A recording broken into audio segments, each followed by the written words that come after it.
En las afueras de Guanajuato, donde los colores vibrantes de la ciudad se rinden ante la palidez ocre de las montañas, yace un esqueleto de piedra y olvido. La Hacienda de la Sombra se aferra a la ladera como una bestia herida, una cicatriz arquitectónica que el tiempo no ha logrado sanar. Sus muros, una vez orgullosa mezcla de barroco español y una pretensión gótica casi delirante, ahora son lienzos para el musgo y las grietas que se extienden como venas secas. El aire aquí es distinto, más frío, cargado con el aroma de la tierra húmeda y la descomposición lenta de la madera y la memoria. Las corrientes de viento que se cuelan por las cuencas vacías de sus ventanas no silban, sino que susurran, llevando consigo fragmentos de una historia que el pueblo ha decidido olvidar activamente. Los lugareños desvían la mirada al pasar por el camino que conduce a sus puertas derrumbadas, y los niños no juegan en sus campos.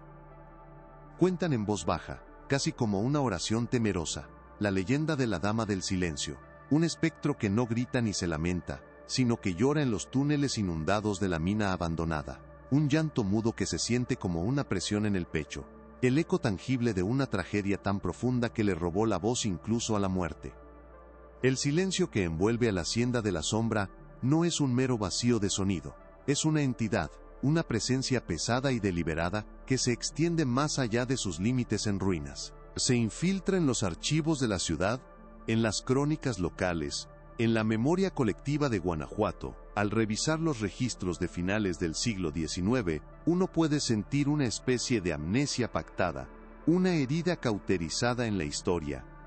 El año 1883 es una página casi en blanco en lo que respecta a la familia de la Cueva, los otrora señores de la Hacienda. Los periódicos de la época, que antes detallaban con obsequiosidad cada uno de sus movimientos, cada donación y cada evento social, de repente se vuelven mudos. Se habla de una vaga tragedia familiar, de un retiro discreto de la vida pública, pero las palabras son cuidadosamente elegidas para no decir nada, para construir un muro de eufemismos alrededor de un vacío oscuro y terrible. Es un silencio antinatural, el tipo de quietud que sigue a una explosión subterránea, donde la superficie parece intacta, pero las profundidades han sido irrevocablemente destrozadas. Este pacto de olvido es el monumento más duradero de don Ramiro de la Cueva, un hombre cuyo poder no solo le permitió moldear el paisaje de Guanajuato, sino también borrar las manchas de sangre de sus páginas. Para la doctora Elena Vargas, la historia nunca fue una colección de hechos consumados, sino un campo de batalla entre la memoria y el olvido. Especializada en las complejidades sociales del porfiriato, pasaba sus días en el silencio polvoriento de los archivos, donde el único sonido era el crujido frágil del papel antiguo bajo sus dedos. El olor a celulosa y tiempo era su perfume, y encontraba una extraña belleza en la caligrafía desvanecida de cartas y registros.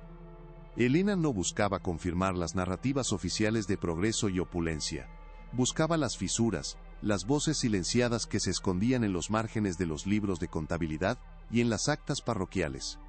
Su fascinación por Guanajuato en 1883 no nació de una leyenda, sino de una anomalía, de una ausencia que gritaba más fuerte que cualquier crónica. En su mente, cada documento era un testigo, y el silencio abrupto que rodeaba a la familia de la Cueva era la prueba de una intimidación masiva. No era una académica en busca de una nota a pie de página, era una investigadora forense de la memoria, convencida de que desenterrar una verdad olvidada era una forma de justicia tardía, un acto de restitución para aquellos a quienes la historia, o el poder, había decidido borrar por completo.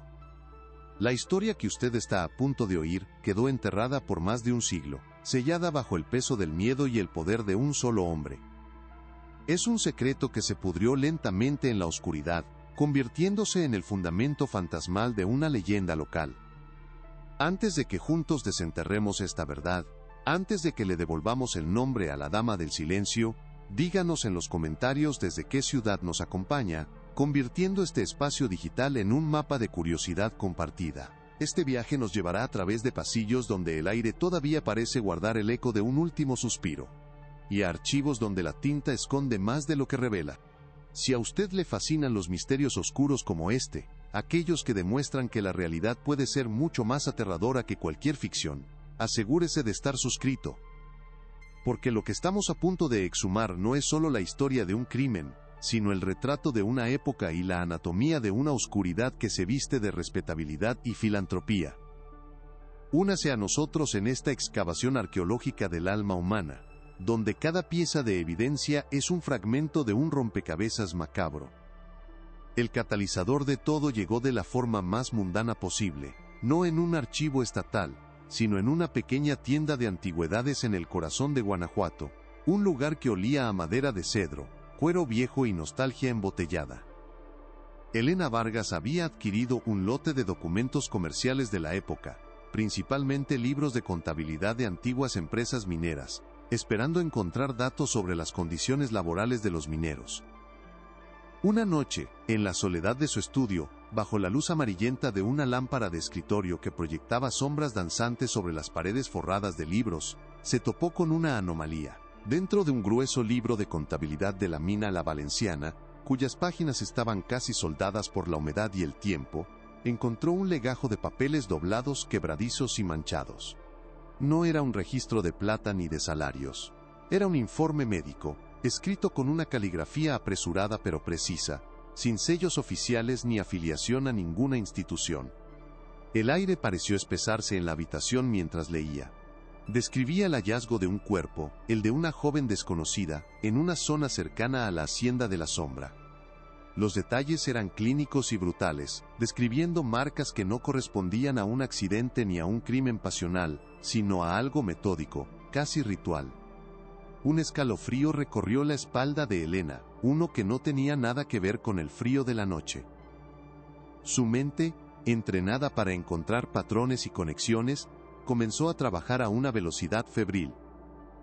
El informe del médico rural, fechado en octubre de 1883, contenía una descripción minuciosa de la vestimenta de la víctima: un vestido de viaje de lana oscura, un pequeño broche de plata con forma de golondrina. Con el corazón latiéndole con fuerza contra las costillas, Elena se levantó y caminó hacia sus archivadores. Buscó sus notas sobre los registros de la hacienda. Allí estaba Laura Acevedo, la joven institutriz de la familia de la Cueva. Los registros oficiales, tan parcos y definitivos, simplemente indicaban que había concluido su servicio y se había marchado de la ciudad en septiembre de ese mismo año. Pero el informe en sus manos contaba una historia diferente, una mucho más oscura. La descripción de la ropa coincidía inquietantemente con los pocos detalles que se tenían de ella.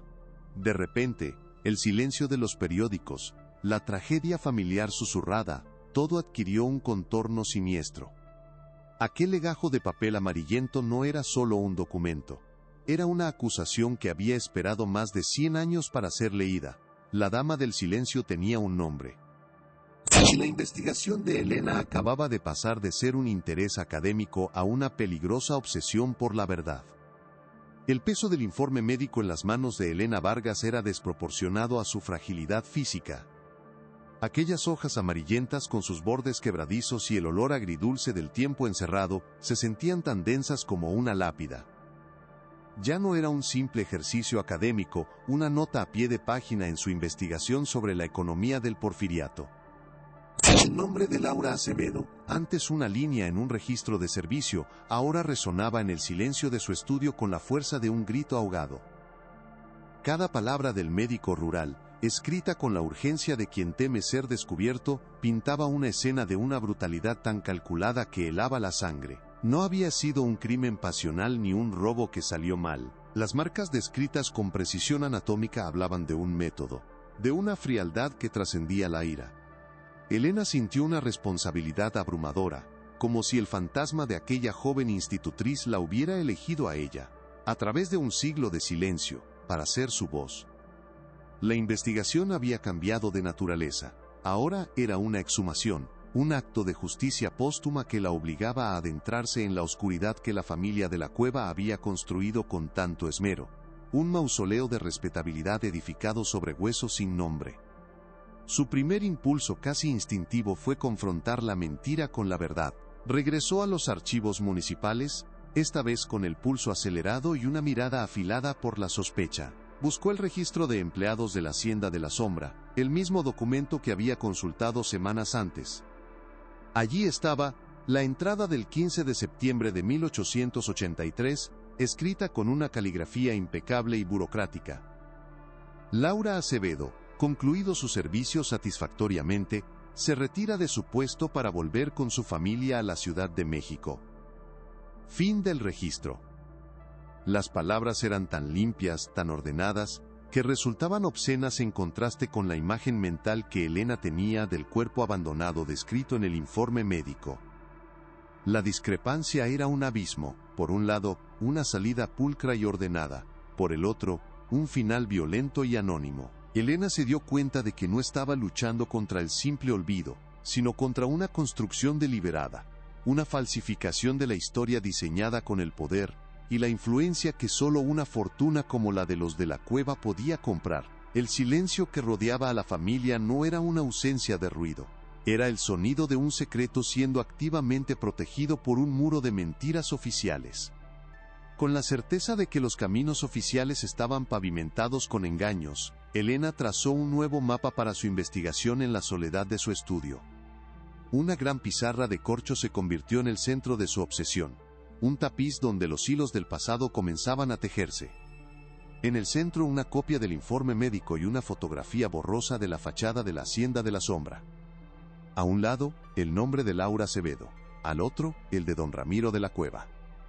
La conexión era innegable, pero las pruebas directas eran inexistentes.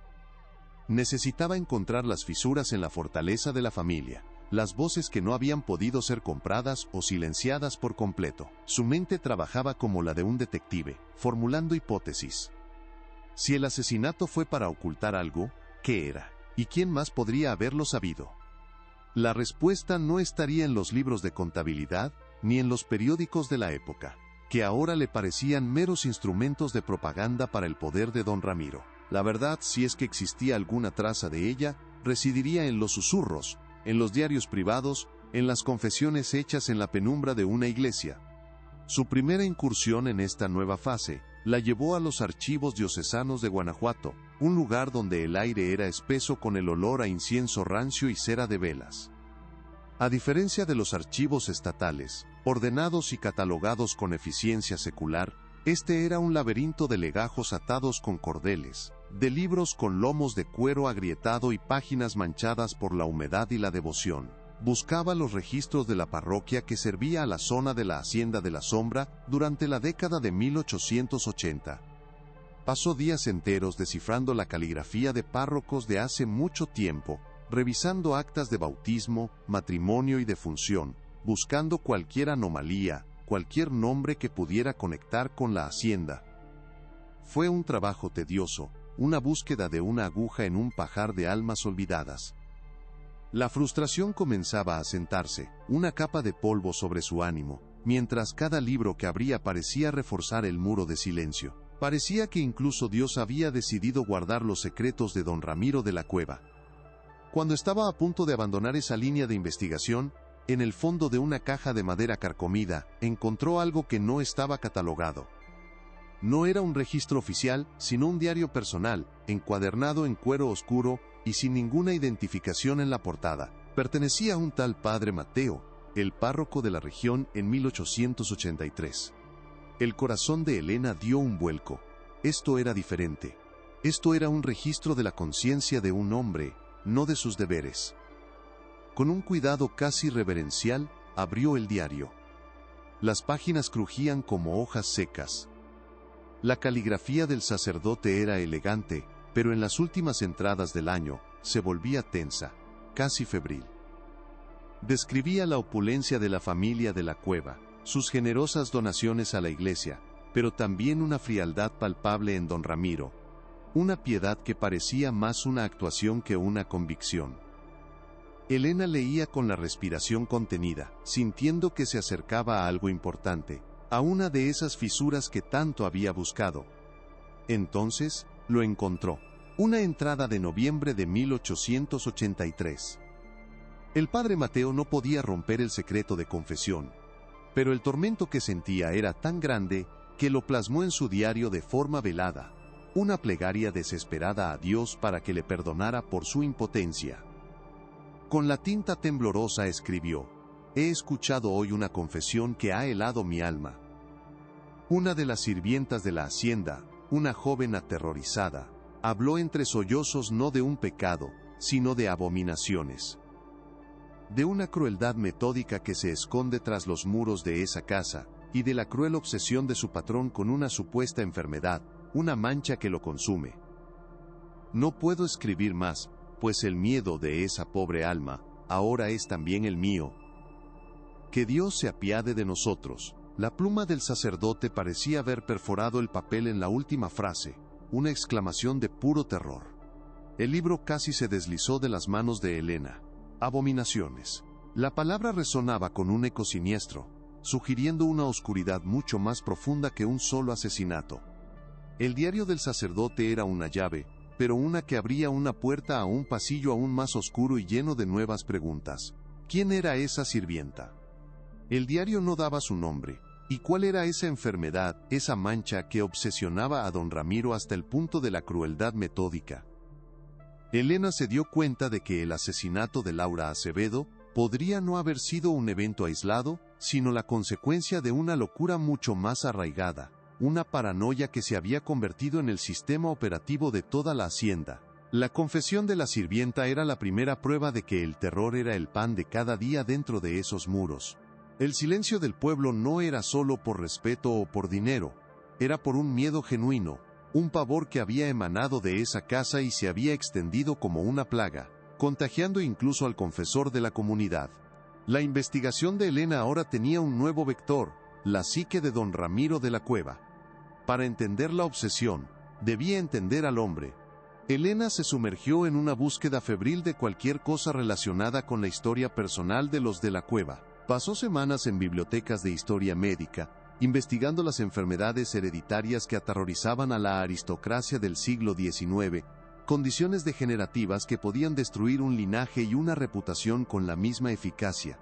Leyó sobre la sífilis congénita, la enfermedad de Huntington, la porfiria, tratando de encontrar alguna conexión, algún rumor, algún registro médico que vinculara a la familia con alguna de estas dolencias. Pero de nuevo el muro era impenetrable. La historia pública de los de la Cueva era un monumento a la salud, la vitalidad y la pureza de sangre. Don Ramiro había sido un maestro no solo en la extracción de plata, sino también en la curación de la narrativa pública, asegurándose de que ninguna mancha empañara el brillo de su nombre. El siguiente gran avance provino, una vez más, de un lugar inesperado, no de un archivo polvoriento, sino de una pequeña sociedad histórica local, cuyo director, un anciano aficionado a las genealogías, recordó una donación hecha hacía décadas por un descendiente lejano de la familia de la Cueva. Se trataba de un baúl de viaje, pequeño y sin aparente valor, que había pertenecido a doña Isabel de la Cueva, la esposa de don Ramiro. Había estado almacenado en un sótano durante más de 50 años, olvidado por todos. Cuando Elena lo vio, sintió una descarga eléctrica de anticipación. El baúl olía a madera de alcanfor y a un perfume de violetas casi imperceptible. El fantasma de una fragancia. Dentro, bajo un par de guantes de encaje amarillentos y un abanico roto, encontró lo que buscaba: fajos de cartas, atados con cintas de seda descoloridas. Eran la correspondencia de Isabel con su hermana en Sevilla. Con manos temblorosas, Elena desató la primera cinta. La caligrafía de las primeras cartas, fechadas poco después de su matrimonio, era fluida y llena de optimismo. Describía la belleza de Guanajuato, la magnificencia de la hacienda y la ambición de su esposo, a quien llamaba su pilar de fortaleza. Pero a medida que pasaban los años, el tono de las cartas se transformaba. La caligrafía se volvía más apretada, más angulosa, como si la mano que le escribía estuviera constantemente tensa. Las descripciones de la vida social se volvían escasas, reemplazadas por una sensación de aislamiento y una creciente melancolía. Elena sintió que estaba leyendo el diario de un encarcelamiento dorado, la crónica del desvanecimiento de un alma dentro de una jaula de lujo y opresión. En una carta fechada en la primavera de 1882, un año antes de la muerte de Laura, Isabel finalmente le dio un nombre a su tormento. Mi querida hermana, ya no puedo soportar el temperamento sombrío de Ramiro. Su miedo a la mancha en nuestra sangre se ha convertido en una tiranía. Nos vigila a mí y a los niños constantemente, buscando cualquier signo de la terrible herencia que su familia ha ocultado por generaciones. Cada tos, cada momento de debilidad, es para él una confirmación de sus peores temores. Vive en un estado de terror perpetuo, y nos arrastra a todos con él a su infierno privado. La frase "la mancha en nuestra sangre" golpeó a Elena con la fuerza de una revelación. Era la misma obsesión que el sacerdote había mencionado. El secreto de don Ramiro no era un acto vergonzoso, sino algo que llevaba en sus propias venas. Una carta posterior, de principios de 1883, fue aún más reveladora. En ella, Isabel mencionaba la llegada de la nueva institutriz, Laura Acevedo. Ramiro ha contratado a una joven de la capital, una señorita Acevedo, para educar a los niños. Pero su verdadera tarea, sospecho, es otra. Le ha encargado investigar nuestro árbol genealógico, rastrear el origen de nuestra familia hasta sus raíces en España. Dice que es para solidificar nuestro legado, pero veo la fiebre en sus ojos. No busca la gloria, busca la fuente de la impureza, la rama podrida en el árbol. Tengo miedo, hermana. Tengo miedo por esta joven, que no sabe que está hurgando en una tumba. Elena tuvo que detenerse, el aire se le escapó de los pulmones. Se apoyó en la mesa para estabilizarse, releyendo la frase que transformaba un misterio en un horror inminente. Laura no había descubierto el secreto por accidente, la habían contratado para encontrarlo. La mente de Elena trabajaba a una velocidad vertiginosa, conectando las piezas del rompecabezas con una claridad aterradora. La obsesión de don Ramiro con una enfermedad hereditaria, la contratación de Laura para investigar su genealogía, la confesión de la sirvienta sobre abominaciones y crueldad. Y finalmente, el cuerpo de Laura, abandonado y silenciado. El motivo del crimen se estaba volviendo cristalino. Laura Acevedo no fue asesinada por lo que sabía, sino por lo que don Ramiro le había ordenado descubrir. Debió haber encontrado la prueba definitiva, la confirmación de que la mancha era real, y quizás, que el propio don Ramiro era su portador. Su éxito en la tarea que se le había encomendado fue su sentencia de muerte. Dejó de ser una investigadora y se convirtió en una amenaza existencial para el legado que Ramiro estaba dispuesto a proteger a cualquier precio. Con el porqué del crimen tomando forma, Elena necesitaba encontrar el cómo del encubrimiento, la historia de la sirvienta, las cartas de la esposa, todo apuntaba a un régimen de terror dentro de la hacienda. Pero, ¿cómo se impuso ese silencio a todo un pueblo? ¿Cómo desaparece una persona y nadie hace preguntas? La respuesta, razonó con acento agudo Elena, debía estar ligada al poder económico de don Ramiro, a la fuente de su inmensa fortuna, la mina. La Hacienda de la Sombra no era solo una residencia, era el centro neurálgico de un imperio de plata. La mina era el corazón que bombeaba la riqueza que le daba a Ramiro el poder de torcer la realidad a su antojo. Regresó a los archivos municipales, pero esta vez su búsqueda era quirúrgica. No buscaba registros familiares, sino registros de operaciones mineras. Quería los libros de contabilidad, los informes de producción y las nóminas de la mina de la Hacienda de la Sombra para el año 1883. Pasó horas revisando columnas de números, nombres y fechas. Un lenguaje árido que, sin embargo, podía contar su propia historia de secretos y mentiras. El aire en el archivo era pesado, cargado con el polvo de un siglo de burocracia. Pero para Elena, ahora se sentía como el aire de una cripta a punto de ser abierta.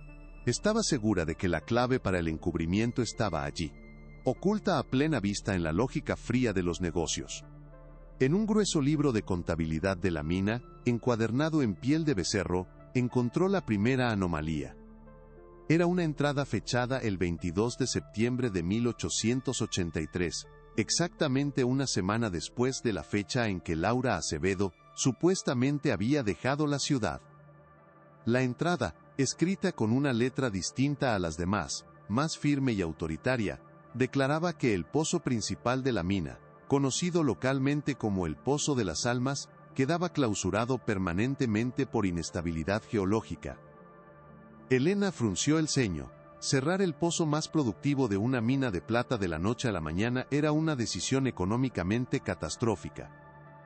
No había informes previos de problemas estructurales, ni de accidentes, ni de disminución en la producción. Era una decisión abrupta, ilógica y sobre todo sospechosa. La confirmación llegó en la página siguiente, en la sección de nóminas. Una lista de una docena de mineros y capataces, todos ellos asignados al Pozo de las Almas, habían recibido bonificaciones extraordinarias esa misma semana. Eran sumas de dinero exorbitantes, equivalentes a varios años de salario, y junto a cada nombre, una anotación final: contrato terminado, trasladado a las operaciones mineras de la compañía en Sonora. Elena sintió un escalofrío. Don Ramiro no solo había sellado una mina, había sellado las bocas de los únicos hombres que podrían haber visto algo. Los había comprado, los había desarraigado y los había enviado a cientos de kilómetros de distancia, asegurándose de que sus voces nunca se escucharan en Guanajuato. Era la anatomía de un encubrimiento perfecto, ejecutado con la precisión de un estratega militar y los recursos de un rey.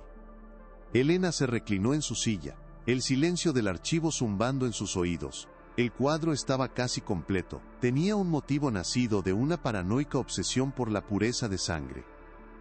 Tenía una víctima que se había acercado demasiado a la verdad, y ahora tenía el mecanismo del encubrimiento. Un pozo de mina sellado y un grupo de testigos comprados y exiliados. Las piezas encajaban con una lógica macabra y perfecta. El poder de don Ramiro no residía solo en su dinero, sino en su capacidad para movilizarlo con una crueldad silenciosa y eficiente, para borrar no solo a una persona sino también el propio acto de su borrado de la historia. Sin embargo, a pesar de la abrumadora evidencia documental, algo faltaba. La historia se sentía incompleta, como un cuerpo sin alma. Los documentos eran el esqueleto de la verdad, pero la carne, la atmósfera, el terror palpable, solo podían encontrarse en un lugar: la Hacienda de la Sombra. Elena se dio cuenta de que su investigación había llegado a un punto de inflexión. Ya no podía seguir desenterrando el pasado desde la distancia segura de los archivos y las bibliotecas. Para entender realmente la oscuridad que había consumido a Laura Acevedo, y a todos los que la rodeaban, tenía que caminar por los mismos pasillos, respirar el mismo aire estancado, y enfrentarse a los fantasmas que aún habitaban en las ruinas de esa casa. La decisión la llenó de una mezcla de determinación y un profundo desasosiego. Recopiló sus notas, las copias de las cartas de Isabel, el diario del sacerdote y los registros de la mina. Se sentía como si se estuviera preparando para un descenso, no solo a un lugar físico, sino a una época, a un momento de horror congelado en el tiempo. La Hacienda de la Sombra ya no era un simple objeto de estudio, se había convertido en la escena del crimen, un testigo silencioso de piedra y adobe que había guardado su secreto durante más de un siglo. Y ella estaba a punto de ir a interrogarlo. Al día siguiente, al atardecer, el coche de Elena se detuvo frente a las puertas de hierro forjado de la hacienda. Estaban oxidadas y torcidas, parcialmente devoradas por la vegetación, como las costillas de un animal muerto hace mucho tiempo. El sol poniente teñía el cielo de tonos anaranjados y morados, pero la hacienda misma parecía absorber la luz, una mancha de oscuridad contra el paisaje vibrante. El viento soplaba a través de las cuencas vacías de sus ventanas, produciendo un gemido bajo y constante. Elena apagó el motor, y el silencio que la envolvió fue absoluto, pesado, como si tuviera una presencia física. Se bajó del coche y se quedó de pie ante las puertas, sintiendo el peso de la historia sobre sus hombros. El rastro de papel había terminado. La verdad final no estaba escrita en tinta, sino grabada en las piedras erosionadas, en el aire frío y en la sombra impenetrable que se cernía sobre la casa. Estaba dentro, esperando en la oscuridad. El umbral de la Hacienda de la Sombra no se cruzaba, se violaba. Elena sintió el cambio en el aire, en el instante en que sus pies dejaron la seguridad del camino, y tocaron la tierra compacta del patio principal. El aire se volvió denso, cargado con el peso de un silencio que no era natural, no era la simple ausencia de sonido, sino una presión palpable contra los tímpanos, como si la atmósfera misma estuviera conteniendo la respiración. El viento, que afuera parecía un susurro melancólico, dentro de los muros de ruido se convertía en un lamento articulado, un coro de voces sin boca que se arrastraba por los corredores vacíos y las habitaciones abiertas al cielo. Cada paso que daba sobre las baldosas agrietadas y cubiertas de maleza resonaba con una claridad indecente, una profanación del reposo de aquel lugar. Ya no era una historiadora en un archivo, era una intrusa en un mausoleo, una profanadora de tumbas que había venido a robar el último secreto de la casa. La fachada, con sus ventanas como cuencas oculares vacías, parecía observarla, juzgando su audacia con una indiferencia milenaria y hostil. El vestíbulo de la hacienda era un esqueleto de su antigua gloria. Donde una vez colgó un candelabro de cristal de Bohemia, ahora pendía una solitaria cadena oxidada, balanceándose suavemente con las corrientes de aire como la soga de un ahorcado. El yeso de las paredes se había desprendido en grandes placas, revelando el adobe crudo que había debajo, como piel arrancada de un hueso. El polvo lo cubría todo, una mortaja gris y fina que amortiguaba los colores de los frescos desvaídos en el techo, donde ángeles y querubines ahora parecían fantasmas ahogándose en una niebla de olvido. Elena avanzó con cautela, sus sentidos agudizados por una mezcla de adrenalina y un temor reverencial. Podía casi oír el eco de los pasos de doña Isabel sobre el mármol, el murmullo de las conversaciones en las veladas, la risa de los niños, pero sobre todos esos fantasmas auditivos, sentía la presencia dominante y fría de don Ramiro, una sombra que parecía haberse adherido a las propias paredes, una mancha de oscuridad que ni la luz del sol ni el paso de un siglo habían logrado disipar. Su objetivo era la biblioteca. Según las cartas de Isabel, era el santuario de su esposo, el lugar donde pasaba incontables horas, no leyendo literatura, sino inmerso en sus genealogías y sus miedos. Elena la encontró al final de un largo pasillo, detrás de una puerta de roble macizo cuya madera se había hinchado por la humedad, obligándola a usar todo su peso para abrirla. El aire que salió de la habitación era una exhalación fétida de papel en descomposición y moho. La biblioteca era una catástrofe. Estanterías enteras se habían vencido, derramando su contenido por el suelo en una avalancha de lomos rotos y páginas manchadas.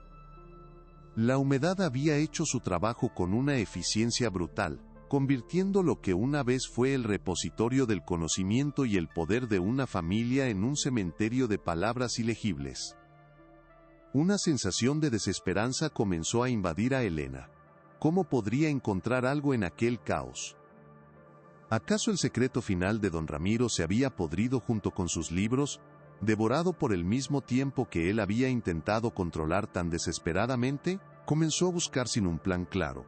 Movida por una intuición obstinada, dejó que sus dedos se deslizaran por los lomos de los libros que aún quedaban en pie, sintiendo la textura del cuero agrietado y el terciopelo deshilachado. El silencio de la habitación era casi absoluto, roto solo por el crujido de sus botas sobre los restos de papel y el latido de su propio corazón en sus oídos. Se sentía como una arqueóloga excavando una ciudad perdida, buscando un artefacto específico entre toneladas de escombros. Pasó junto a una sección de estanterías que, a diferencia de las demás, parecía extrañamente intacta, casi desafiante en medio de la decadencia circundante. Era una pared de volúmenes encuadernados de manera idéntica, una colección de clásicos griegos y latinos que parecían no haber sido tocados en décadas. Algo en su perfecta uniformidad, en su orden inalterado, le pareció sospechoso. La mente de un hombre obsesionado con el control, pensó, se reflejaría en su entorno. Fue entonces cuando lo notó, un ligero espacio, no más ancho que una hoja de papel, entre la parte trasera de la estantería y la pared. En cualquier otra circunstancia, lo habría ignorado, pero en la atmósfera cargada de la hacienda, cada anomalía era una pista potencial. Con un esfuerzo considerable, empujó la pesada estantería. Se movió con un chirrido agónico de metal oxidado sobre piedra, revelando no la pared de adobe que esperaba, sino el contorno de una puerta oculta, perfectamente integrada en la mampostería. No tenía pomo, solo un pequeño orificio casi invisible. Usando la punta de una pluma que llevaba en su cuaderno, presionó dentro del orificio. Un mecanismo interno hizo clic con un sonido seco y definitivo, y la puerta se abrió hacia adentro, liberando una ráfaga de aire sellado, un aliento que había estado atrapado en la oscuridad durante más de 100 años. Elena sintió un escalofrío recorrer su espina dorsal. Había encontrado el corazón de la madriguera del lobo. El estudio privado de don Ramiro de la Cueva era un mundo aparte. A diferencia del resto de la hacienda, aquí el tiempo parecía haberse detenido en 1883.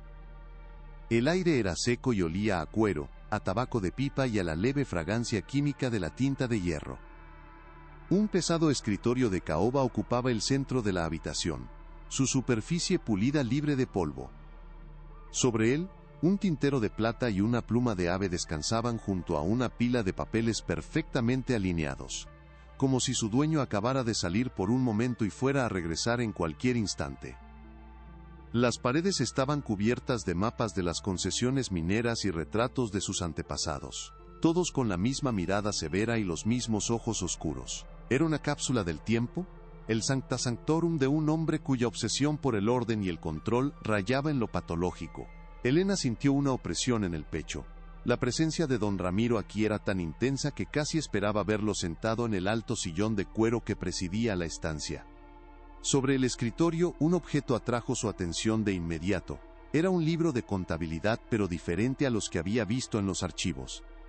Estaba encuadernado en cuero negro, sin ningún título ni marca en su lomo. Su mera presencia en aquel lugar, tan prominente y a la vez tan anónimo, le gritaba que contenía algo importante. Con manos que temblaban ligeramente, lo tomó. Pesaba más de lo que parecía, como si sus páginas estuvieran hechas de algo más denso que el papel.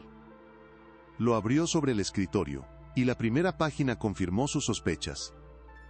No eran registros de plata ni de salarios, eran nombres, fechas y cantidades, nombres de personas que ella había encontrado en su investigación. El jefe de policía de Guanajuato en 1883, el editor del periódico local, el médico forense que firmó el certificado de defunción de un minero anónimo ese mismo año. Junto a cada nombre, una suma de dinero considerable y una sola palabra: discreción. El aire pareció escaparse de los pulmones de Elena. Estaba sosteniendo la prueba irrefutable del encubrimiento. Aquel libro no era un simple diario, era el balance de una conspiración, la contabilidad meticulosa de la compra del silencio de un pueblo entero. Don Ramiro no solo había asesinado a Laura Acevedo, había orquestado una sinfonía de corrupción para borrar su crimen de la historia. Cada entrada era un clavo en el ataúd de la verdad. Vio los pagos a los mineros del Pozo de las Almas, detallados hasta el último centavo, con la anotación de su traslado a Sonora.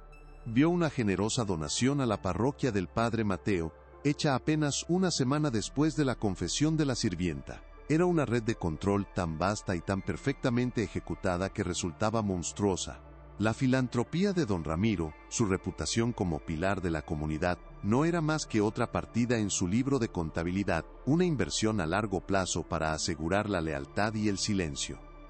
Sintió una oleada de ira fría y lúcida. La arrogancia de aquel hombre era casi inconcebible. No solo había cometido un crimen atroz, sino que había llevado un registro de su impunidad, como si se deleitara en su capacidad para doblegar el mundo a su voluntad.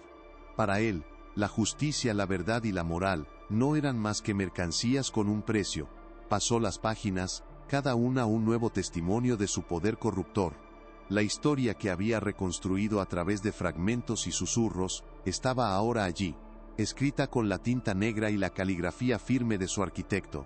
Pensó que había llegado al final del misterio, que aquella era la revelación definitiva, la prueba que necesitaba para reescribir la historia. Pero el libro aún tenía la mitad de sus páginas por delante, y cuando pasó a la siguiente sección, el horror que había sentido hasta entonces se reveló como un mero preludio de una oscuridad mucho más profunda e insondable.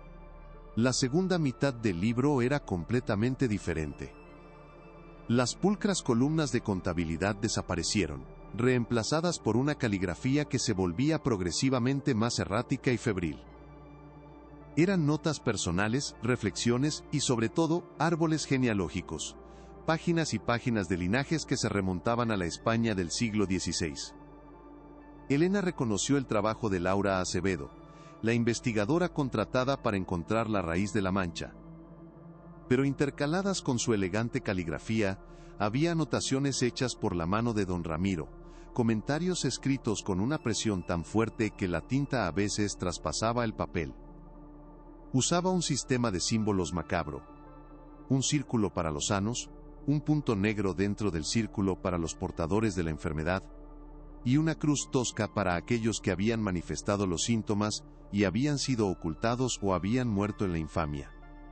Elena siguió con el dedo las líneas de sangre, sintiendo un nudo de pavor formándose en su estómago. Vio cómo el punto negro, el gen recesivo de la enfermedad degenerativa, saltaba de una generación a otra, un pasajero silencioso y letal, a través de la historia de los de la cueva. Vio las notas de Ramiro al margen, llenas de un lenguaje de purga y contaminación. Se refería a sus propios antepasados como ramas podridas, como impurezas que debían ser extirpadas. Su obsesión no era solo miedo, era un odio visceral, una repulsión por la debilidad que se escondía en su propia sangre. Estaba leyendo el mapa de la psicosis de un hombre, la crónica de cómo un miedo hereditario se había transformado en una ideología de pureza y exterminio a escala familiar. Llegó a la última página de la sección genealógica. Era un árbol simplificado, solo de su familia inmediata. Él, su esposa Isabel y sus hijos. Sus ojos recorrieron los nombres, buscando la conclusión de aquella cacería de brujas genética. Vio el nombre de su esposa, Isabel, con un círculo limpio a su lado. Vio los nombres de sus hijos, también con círculos limpios. Y entonces, vio su propio nombre, Don Ramiro de la Cueva. Y junto a él, dibujado no con la precisión de los demás, sino con un trazo violento, casi como una herida en el papel, había un punto negro. Él era el portador. La mancha que tanto había temido, la impureza que había buscado con tanto fervor en los demás, residía en él mismo. La investigación que le había encargado a Laura, no solo había confirmado la existencia de la enfermedad en su linaje, le había revelado que él era el eslabón contaminado en la cadena. La revelación golpeó a Elena con la fuerza de un impacto físico. Tuvo que sentarse bruscamente en el sillón de Ramiro, el libro de contabilidad abierto sobre sus rodillas. El aire se volvió irrespirable. La verdad era infinitamente más monstruosa de lo que jamás había imaginado. Don Ramiro no había matado a Laura Acevedo simplemente para silenciarla. La había matado en un acto de proyección demencial. Laura, la portadora de la noticia, se había convertido en la encarnación de la propia impureza de Ramiro. Al destruirla, en su mente retorcida, estaba intentando extirpar la enfermedad de sí mismo, purgar su propia sangre a través de un sacrificio ritual. El asesinato no fue un acto de autoprotección, fue un exorcismo. Un intento desesperado y psicótico de matar la parte de sí mismo que más odiaba. ¿Cuál parte de esta revelación sombría te impactó más? ¿El meticuloso encubrimiento que compró el silencio de toda una ciudad? ¿O el hecho de que el asesinato fue un ritual demente para purgar la propia mancha que el asesino llevaba en su sangre? Deja tu reacción en los comentarios. El horror que Elena sentía en ese momento era profundo. Una comprensión visceral de la capacidad humana para la autodecepción y la crueldad. El monstruo de la Hacienda de la Sombra no temía a un enemigo externo. Estaba huyendo de su propio reflejo en el espejo, y destruyó a cualquiera que se atreviera a sostener ese espejo frente a él. La leyenda de la Dama del Silencio adquirió de repente un nuevo y terrible significado. No lloraba por su propia muerte, sino por la verdad inconfesable que se había visto obligada a presenciar. La locura de un hombre que prefirió convertirse en un asesino, antes que aceptar la simple y trágica verdad de su propia herencia. Elena cerró el libro lentamente. El clic del cierre del latón sonó como el cerrojo de una celda en el silencio absoluto del estudio. Lo tenía todo. El motivo, el método, el encubrimiento y la aterradora verdad psicológica que lo sustentaba todo. El rastro de papel y los susurros de los fantasmas la habían llevado hasta aquí, al epicentro de la oscuridad. Sentada en la silla del asesino, rodeada por los espectros de su obsesión, Elena supo que su trabajo como historiadora había terminado. Ahora comenzaba su deber como testigo. Tenía que sacar esa verdad de la oscuridad de aquella habitación y devolverla a la luz, sin importar cuán cegadora o dolorosa pudiera ser. El escenario para el enfrentamiento final con la historia estaba montado. La verdad, después de más de un siglo de encarcelamiento, estaba a punto de ser liberada. con el libro de contabilidad negro reposando sobre el escritorio de Caoba, el pasado dejó de ser una colección de fragmentos y se solidificó en una narrativa coherente y brutal. Elena Vargas, sentada en la silla del verdugo, se convirtió en el conducto a través del cual la verdad podía finalmente fluir. El narrador, ahora armado con la totalidad de las pruebas, puede reconstruir aquella noche de octubre de 1883, no como una especulación, sino como el eco de un evento grabado en la memoria de la piedra y el papel. La escena se materializa en la mente con una claridad espantosa.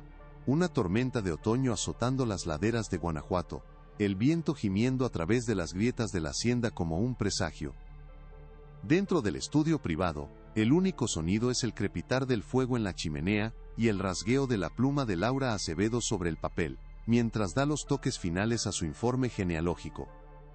Hay una atmósfera de tensión contenida, la quietud que precede a la ruptura de un dique.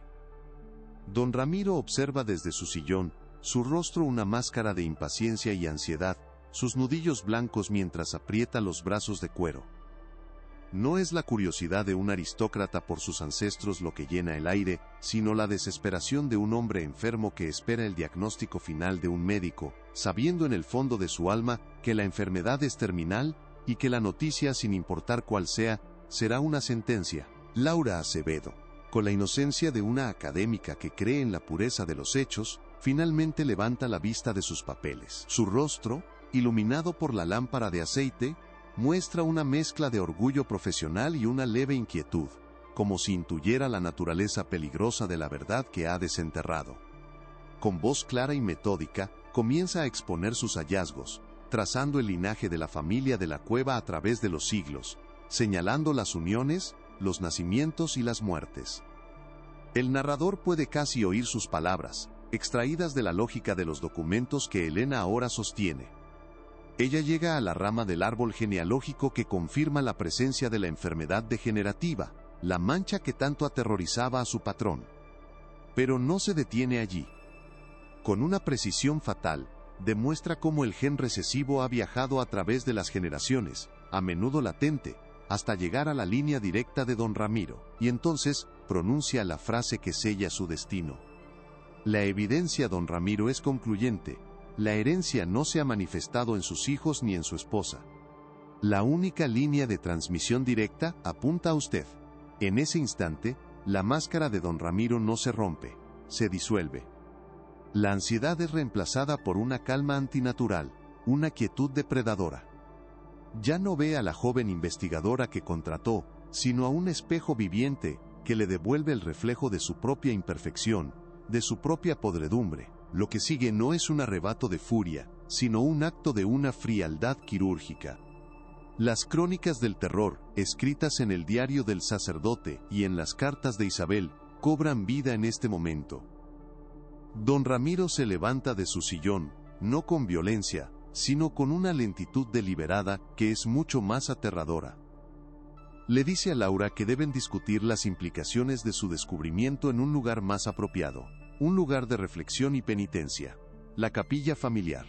La arrastra fuera del estudio, sus dedos como tenazas de hierro alrededor de su brazo, a través de los pasillos oscuros y silenciosos de la hacienda. La capilla, un lugar que Elena solo puede imaginar a través de las descripciones, es un escenario de profanación. Los santos de madera tallada tienen los ojos arrancados, un acto previo de la furia de Ramiro contra un cielo que consideraba que lo había maldecido. Allí, sobre el suelo de piedra fría, frente a un altar despojado, se lleva a cabo el ritual. No es un asesinato, es un exorcismo.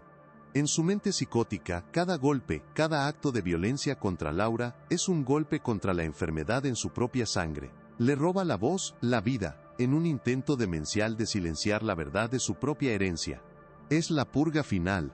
La extirpación simbólica de la mancha, un sacrificio humano ofrecido en el altar de su ego y su miedo. La noche aún no ha terminado para Don Ramiro de la Cueva. Con el cuerpo sin vida de Laura yaciendo en la oscuridad de la capilla, su mente, ahora clara y enfocada por el acto de violencia, pasa de la purga a la preservación. La misma meticulosidad que usó para rastrear su linaje, la aplica ahora a borrar su crimen. Llama a los capataces de su confianza. Los hombres cuyos nombres aparecen en el libro de contabilidad junto a pagos exorbitantes. Bajo la lluvia incesante, en el patio trasero de la hacienda, se lleva a cabo la segunda parte del ritual, el entierro. El cuerpo de Laura es envuelto en una lona áspera y bajado a las profundidades del Pozo de las Almas, el corazón productivo de su imperio de plata. El pozo, que una vez le dio riqueza y poder, se convierte ahora en la tumba de su secreto más oscuro. Se coloca una pesada losa de piedra sobre la boca de la mina, sellándola para siempre. Al día siguiente, los registros oficiales reflejarán que el pozo fue cerrado por inestabilidad geológica, y una docena de mineros, con los bolsillos llenos de plata manchada de sangre, comenzarán un largo viaje a Sonora, llevando consigo un silencio que duraría más de un siglo. El encubrimiento es total, una obra maestra de logística y corrupción, orquestada por un hombre que creía que su poder le daba el derecho no solo de quitar una vida, sino de reescribir la propia realidad. Más de 100 años después, la investigación de la doctora Elena Vargas actúa como una carga de dinamita colocada en los cimientos de esa realidad fabricada. La publicación de sus hallazgos, respaldada por el libro de contabilidad de don Ramiro, las cartas de su esposa y los registros de la mina, provoca una conmoción que sacude a Guanajuato hasta sus cimientos históricos. El nombre de don Ramiro de la Cueva, antes sinónimo de progreso y filantropía, se convierte en una marca de infamia. Las placas con su nombre son retiradas del Teatro Juárez, de las calles, de los orfanatos. La historia oficial, tan cuidadosamente construida, se derrumba. Las autoridades, impulsadas por la presión pública y la evidencia irrefutable, ordenan la exhumación del Pozo de las Almas. Equipos forenses modernos descienden a la oscuridad que ha guardado su secreto durante tanto tiempo, y allí, en el fondo del pozo, encuentran los restos de Laura Acevedo. Pero no está sola. Junto a ella, se descubren los esqueletos de otras 2 personas no identificadas, víctimas olvidadas de la misma oscuridad, prueba de que la crueldad de Ramiro no comenzó ni terminó con su institutriz. Laura Acevedo finalmente recibe una sepultura digna, su nombre rescatado del olvido, su historia contada. La justicia, aunque tardía, ha llegado no como un acto de venganza, sino como un acto de restauración de la memoria. La Hacienda de la Sombra permanece en la ladera de la montaña, no ya como un monumento al poder, sino como una lápida para la verdad. La leyenda de la Dama del Silencio se transforma en la conciencia colectiva del pueblo. Ya no es el lamento de un fantasma anónimo, sino el eco del trauma de Laura Acevedo y de un pueblo entero, que fue obligado a ser cómplice a través del miedo y la corrupción. La historia de don Ramiro de la Cueva se convierte en una parábola sombría sobre cómo la obsesión por la pureza puede engendrar la más profunda de las corrupciones, y cómo la fachada de la civilización es a menudo una delgada capa de barniz sobre la brutalidad. La investigación de Elena Vargas no solo resolvió un crimen, sino que obligó a una comunidad a confrontar la oscuridad en su propio pasado. La justicia histórica se cumplió, pero la cicatriz permanece, un recordatorio perpetuo de que la historia no es solo lo que se escribe en los libros, sino también lo que se entierra bajo tierra. Y una pregunta inquietante queda flotando en el aire frío de Guanajuato, un susurro que el viento parece llevar desde las ventanas rotas de la hacienda. Si esos muros pudieran hablar, ¿cuántos otros nombres susurrarían además del de Laura Acevedo?